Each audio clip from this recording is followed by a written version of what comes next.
நான் அவளை வெறுக்கவில்லை, அவளும் என்னை வெறுக்கவில்லை.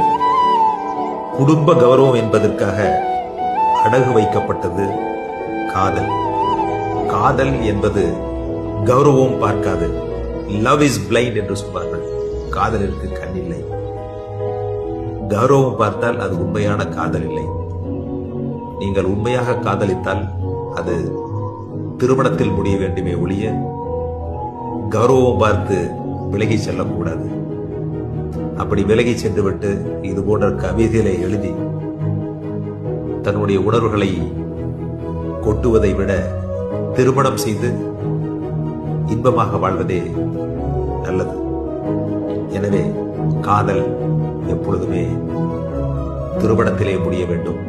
அது மோதலாகவோ சாதலாகவோ முடியக்கூடாது. அப்படி முடிந்தால் அது உண்மையான காதல் இல்லை.